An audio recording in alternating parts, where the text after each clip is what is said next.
semuanya, welcome back to my YouTube channel. Pada video kali ini kita akan sama-sama belajar dan membahas tentang konsep manajemen pendidikan tingkat sekolah dasar pada mata kuliah pengelolaan pendidikan yang diampu oleh Bapak Dr. Muhammad Kristiawan MPD. So, happy watching! Terdapat 6 materi yang akan kita bahas pada video kali ini. Yang pertama yaitu pengertian manajemen sekolah dasar. Yang kedua yaitu kerangka manajemen sekolah dasar. Yang ketiga, ruang lingkup manajemen sekolah dasar. Yang keempat, sekolah dasar yang efektif. Yang kelima, fokus manajemen sekolah dasar. Dan yang terakhir yaitu penerapan.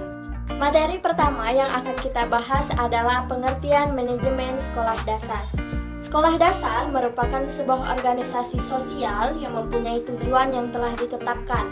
Tujuan utama sekolah dasar memberikan pendidikan yang berkualitas kepada peserta didik di sekolah dasar. Manajemen sekolah dasar merupakan kegiatan mengelola atau mengatur sekolah dasar. Dengan kata lain, manajemen sekolah dasar berarti penggunaan orang-orang dan sumber daya yang lain untuk mencapai tujuan sekolah dasar tersebut. Di sekolah dasar, kepala sekolah sebagai pengelola perlu menggunakan manusia, material, dan sumber daya finansial untuk memenuhi tujuan sekolah yang telah ditetapkan. Selanjutnya, kita akan membahas kerangka manajemen sekolah dasar. Kerangka manajemen untuk sekolah dasar harus meliputi pernyataan eksplisit mengenai kewajiban dan juga tanggung jawab semua pegawai sehubungan dengan manajemen pembelajaran siswa dan kurikulum. Manajemen kurikulum meliputi semua anggota komunitas dasar yang bekerja sama sebagai sebuah tim. Manajemen setiap sekolah dasar melibatkan seluruh pegawai di sekolah dasar tersebut pada tingkatan yang signifikan. Tanggung jawab ini harus dilaksanakan di dalam kerangka yang diciptakan di bidang kurikulum, penilaian, dana manajemen sekolah, dan guru-guru di dalam sekolah tersebut. Materi selanjutnya yang akan kita bahas yaitu ruang lingkup manajemen sekolah dasar. Ruang lingkup manajemen sekolah sangatlah luas yang meliputi elemen-elemen perencanaan, penganggaran, pengorganisasian, pengarahan, pengontrolan, pengorganisasian, pembuatan keputusan, evaluasi, serta kegiatan-kegiatan dan program-program. Dengan kata lain, manajemen sekolah dasar meliputi kegiatan-kegiatan sebagai berikut. Yang pertama yaitu perencanaan semua kegiatan dan program sekolah dasar pada awalnya yaitu pengakuan, pekerjaan akademik, kegiatan kokurikuler, ujian, promosi, pertemuan pegawai, asosiasi guru, dan orang tua. Yang kedua yaitu distribusi kegiatan akademik dan kokurikuler di antara anggota pegawai sesuai dengan minat, kemampuan, dan pengalaman. Yang ketiga yaitu persiapan anggaran tahunan yang menunjukkan penerimaan dan pengeluaran. Yang keempat, persiapan jadwal kegiatan. Yang kelima, penyediaan pegawai. Yang keenam, penyediaan peralatan dan furniture termasuk pembelian, pemeliharaan, dan perbaikan. Yang ketujuh yaitu penyediaan buku untuk perpustakaan sekolah. Yang kedelapan, organisasi kegiatan kokurikuler. Yang kesembilan, pemeliharaan catatan. Yang ke-10, pengawasan kelas secara reguler. Yang ke-11, pengaturan ujian setiap bulan, setiap tahun, dan setiap semester. Yang terakhir yaitu promosi siswa ke kelas yang lebih tinggi, koordinasi pekerjaan guru, dan lain-lain sebagainya. Beranjak ke materi selanjutnya yaitu sekolah dasar yang efektif. Sekolah dasar yang efektif merupakan sekolah yang memenuhi kebutuhan yang diidentifikasi secara lokal dari sumber daya yang ada dan menjamin bahwa siswanya datang secara teratur dan memiliki hasil tes yang baik.